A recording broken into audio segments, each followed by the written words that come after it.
Hi, everyone. Thank you very much for the opportunity.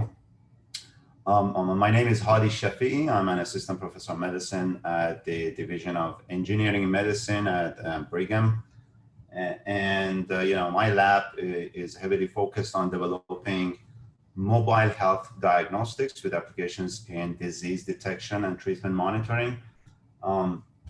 Particularly, we have been interested over the past few years to develop cell phone-based diagnostics for applications in infertility and infectious diseases. And I'm going to show you 3 examples of the projects we've done and walk you through the devices that we have built. So feel free to stop me at any time if you have any questions.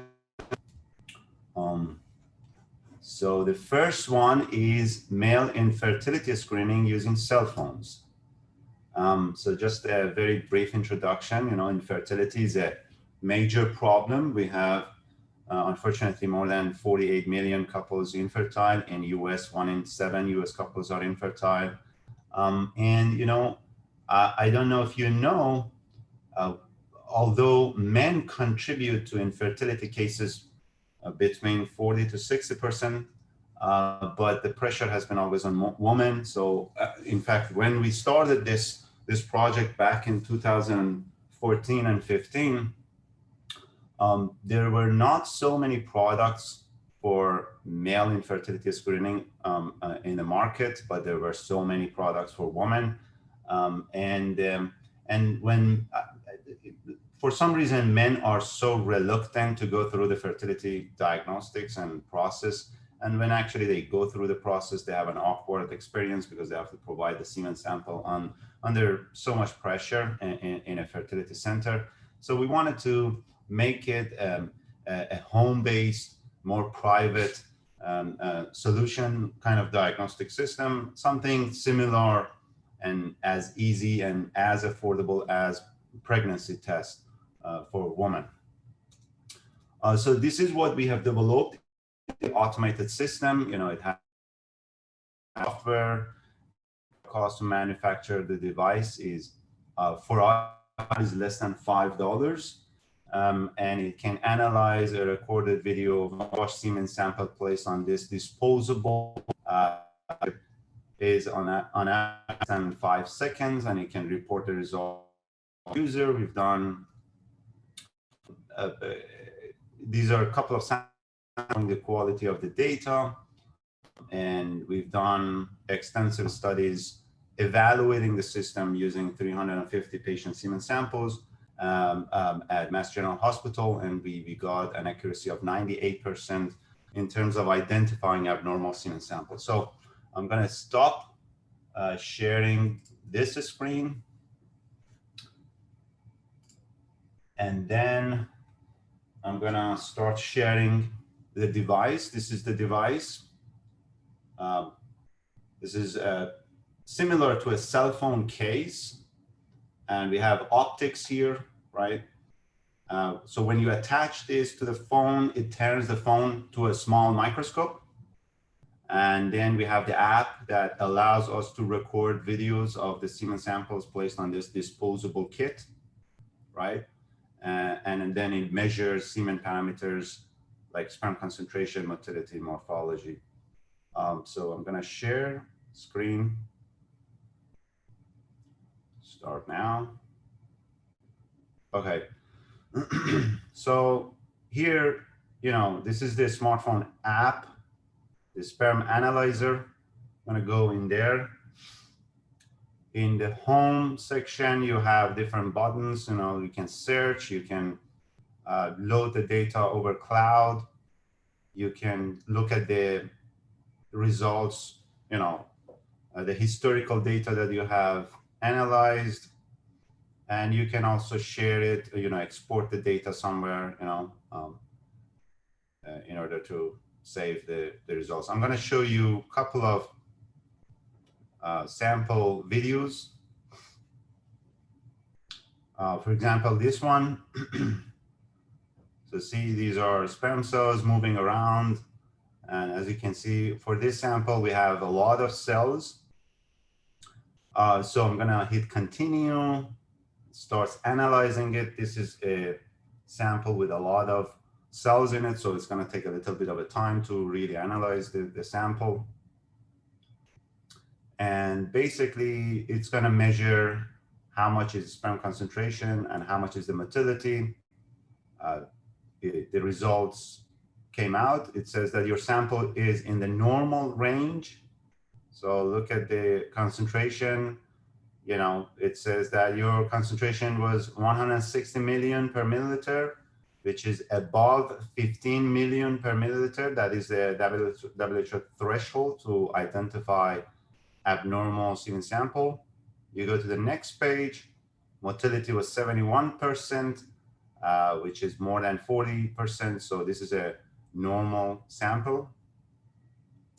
Let's go to another video. Let's look at this one. Again, you see sperm cells are moving around.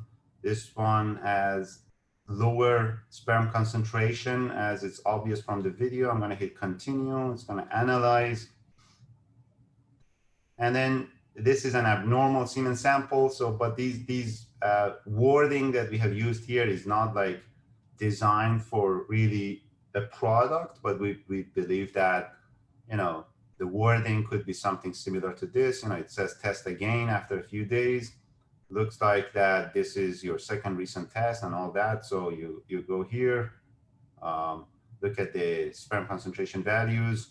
You know, the sperm concentration is more than what it should be. You know, 15 million in terms of the threshold. You know, motility is low.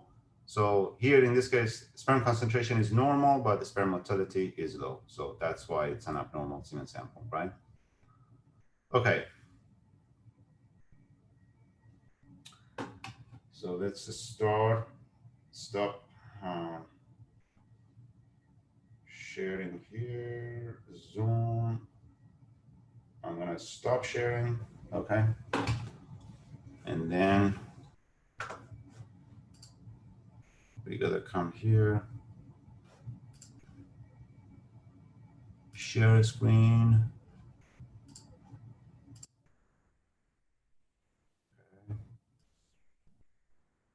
So I'm going back to the slides. Next device, next technology is ovulation prediction using cell phones.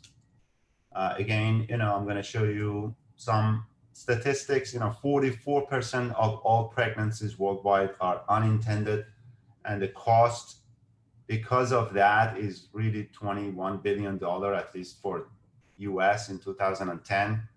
And you know, the previous studies have shown that by just doing family planning services, you know, providing such services, you can reduce that number by 70%. So that's pretty interesting. And here, you know, we wanted to develop a home-based ovulation prediction device to empower women if they want to conceive, or if they want to actually have a plan for contraception and all that. So that was the purpose. Again, this is a very simple microchip technology. You know, as you can see, you know, the hardware is really simple. The material cost to manufacture this for us is almost $1, so it's pretty cheap. And we basically use saliva sample that is a very convenient biological sample in order to predict ovulation by detecting ferning patterns when the saliva is dried on a disposable chip.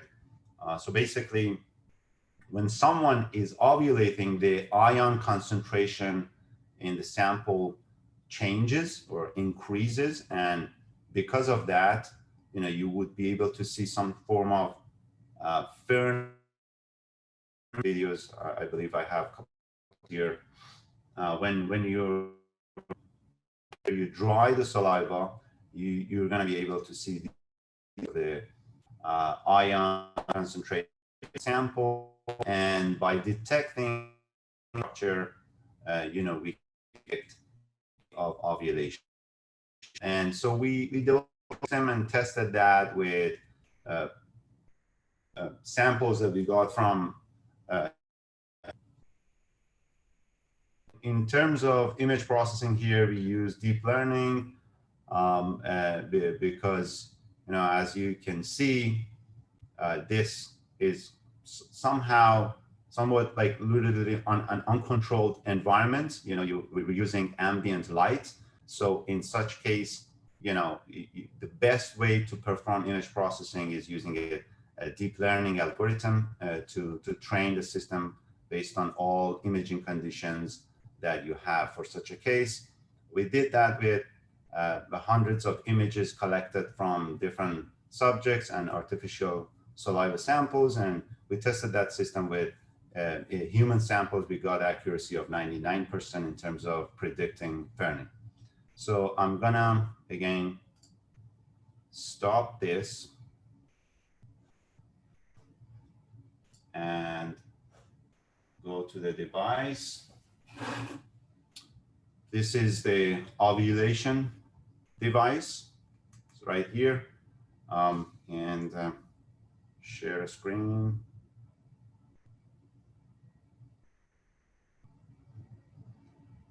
Okay. All right. So first, I'm going to go to camera to show you the. I have to.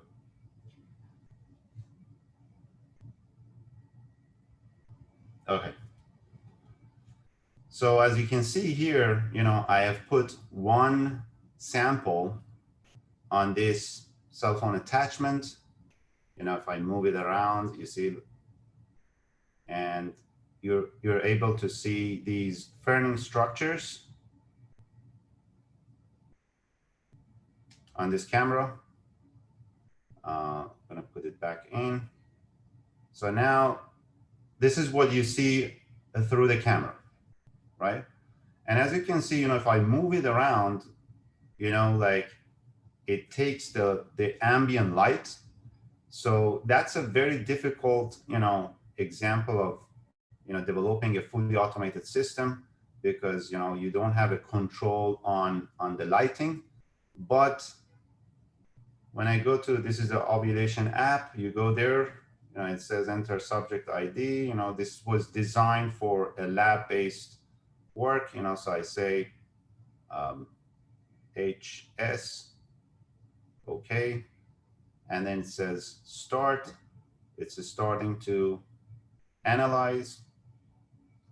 And as you can see, it says ferning with 99% accuracy, even though the lighting is like weird and it's not controlled. And after that, finally, it's going to tell you what the outcome is. It says this person is ovulating. Okay. So now I'm going to go back. Oops. And then I'm going to change the slide. So if I go back actually to the camera,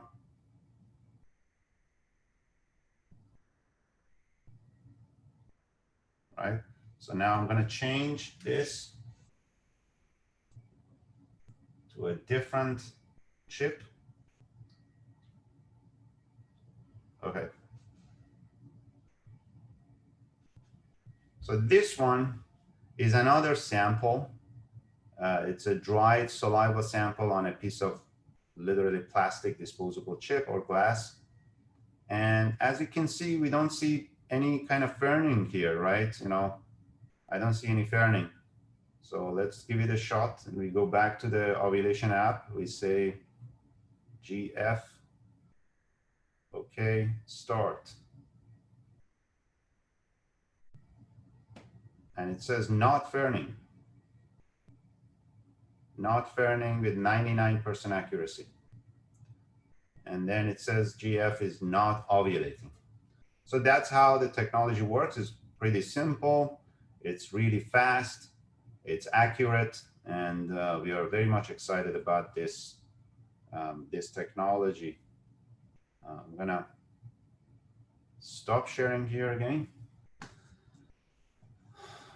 Going back here. All right, so I'm gonna talk about the last example, and that is using cell phones for virus detection, and particularly for SARS-CoV-2. This is how the technology works. We have a simple disposable chip here with a straight microchannel. We functionalize the surface of this chip with antibodies against the spike protein. I mean, this is a platform technology, but I'm right now focused on SARS-CoV-2. You know, these are antibodies against the spike protein on the surface of SARS-CoV-2. So with using these antibodies, we're able to capture the intact virus on the surface of the chip. Then we label the captured viruses using platinum nanoparticles conjugated with the same antibody. And then we bring in a catalyzer. In this case, this catalyzer is a hydrogen peroxide solution. That we mix it with glycerol and water in order to control the reaction. And so it's a known chemistry. The platinum nanoprobes in the presence of hydrogen peroxide generates gas. So we let it sit for some time to generate gas, and these bubbles are formed. And those bubbles can be visualized with a naked eye or with a simple CMOS sensor, including a smartphone camera, without using any type of attachment. And then you can actually detect if this was positive or negative in a qualitative manner. This is a sample video showing how these bubbles are formed. It's not a line video. In fact, it's literally several minutes to generate gas bubbles. So we have tested this system, the concept with different viruses before we hit COVID-19. And at the beginning, we wanted to see if there is any correlation between the optical signal and the viral load. So the best parameter that we saw was bubble count. So we measured the bubble count manually, and we observed interesting correlation between the bubble count and the viral load of the samples for all of these viral samples, including SARS-CoV-2. So then, you know, like these are actual images of microchips tested with negative COVID and non-target samples, including influenza A and B with different viral loads, actually very high viral loads. And these are positive samples, COVID-19 positive samples. These are nasopharyngeal swab samples with different viral loads from 3 copies per microliter up to millions of copies per milliliter. And so as you can see, the optical signal here was very much different than the positive samples, you know, and so the second observation is that, you know, the bubble count, the bubble size, you know, distribution are different in different cases. So then when now, like, you really want to think about developing something fully automated, smartphone based, you know, again, you think that what is the best way to do it? You know, you have different approaches. You can use conventional computer vision techniques, but in such a case, we thought, you know, it would be best to use deep learning. And before we hit COVID-19, we actually generated, we had generated a large data library of these microchip images for different viruses like HIV, HPV, Zika, HCV, and we thought, you know, what would be the best way to actually leverage that significant amount of data set that we had generated for different viruses in order to rapidly reconfigure our deep learning framework for COVID-19. And to do that, we used adversarial neural networks that have shown great promise in, you know, domain shift applications outside of medicine. And, you know, that's what we did here. You know, I'm not gonna go through so much detail. That's not the purpose. This is showing the architecture. You know, the beautiful thing here is that we just used 48 COVID-19 samples, 35 for training, 13 for validation in order to reconfigure a massive data library of 17,622 microchip images to develop or modify the system for COVID-19. Then we tested the system with 62 patient samples, 28 positive, 34 negative, and achieved an accuracy of 100% for a limit of detection of 1,000 copies per milliliter. If you go down to 50 copies per milliliter, which is the limit of detection of the RT-PCR assay, our collaborator, Dr. Jonathan Lee at the Division of Infectious Disease has, then the accuracy goes to 90%. But that's really acceptable. 1,000 copies per milliliter, you know, is literally the limit of detection of the CDC RT-PCR assay. So, so that's the results, you know, and for this one, you know, because, oh, sorry, I actually have to show this, you know, this is what we envision that such a technology is going to look like. You have a microfluidic cartridge with a spiral microchannel that you preload all the reagents for sample processing. You load it into this reader, and then the reader is programmed, you know, and has all the optical and electronic elements in it in order to load the samples into the detection zone here for qualitative testing. And this is showing the action. And so first, you know, this microchip, you have the, you know, then after time, automatically put in some washing buff that it brings in the plaque and let it sit for label the captured virus. And then after that, it brings in a solution, and then the system generates bubbles after several minutes, and then has this CMOS low sensor in that it can actually capture one image, analyze the image and report the results in a manner. So, all right. So let's stop sharing. So this one, you know, is the device, and this is the cartridge. Okay. You know, we have this. I'm not sure if it is clear, but we have all these micro channels that are, you know, connected to each other in a spiral manner. This is the kit that we put the patient sample on it and then load it here. And basically after that, you know, you turn on the system, okay? And so this one, you know, we can't show anything here because, you know, like the assay time is pretty long, you know, it can be like 25 to 35 minutes. And basically we can't just run that here. So you load the system, you load the cartridge into the system and then run it by pressing one button. Everything else is done on this device. This is what we envision a point of care system would look like around this. At least one of the versions that, you know, we think is going to work.